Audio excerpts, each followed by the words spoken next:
Sergueï Lavrov, l'éternel ministre des Affaires étrangères russe. Lavrov me rappelle,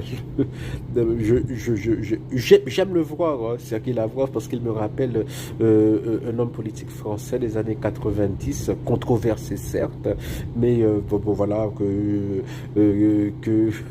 que j'avais une certaine affection pour lui, Charles Pasqua, qui est décédé il y a pas trop longtemps après la mort de son fils. Et alors, Lavrov, alors, j'ai pas regardé tous les chefs d'État ou tous les chefs de gouvernement parler à l'Assemblée générale de l'ONU, mais c'est peut-être le premier à dire, à condamner fermement les assassinats du 7 octobre, voilà, le terrorisme perpétré par le Hamas sur le sol israélien. Alors, Lavrov dit que cela ne justifie pas le fait voilà, déposer une espèce de punition collective au peuple palestinien. Et c'est là, hein, voilà, Lavrov, il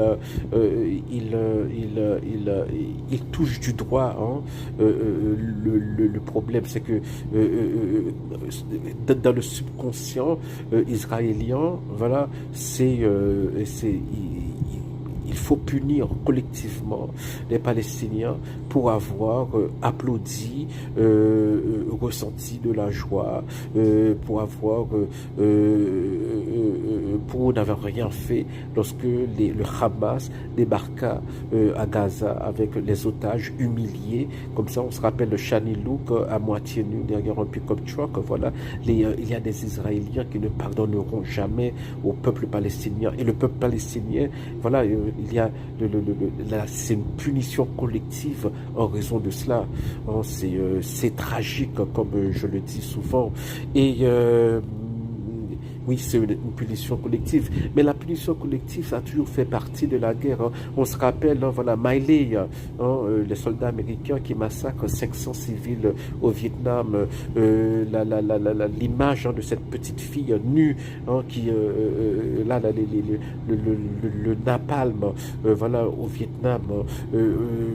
On dit qu'au lendemain de la prise de Berlin en 1945, 1 million de femmes berlinoises ont été violées par des soldats de l'armée rouge. Voilà, les punitions collectives, c'est tragique et c'est malheureux, ont toujours fait partie de l'histoire de la guerre.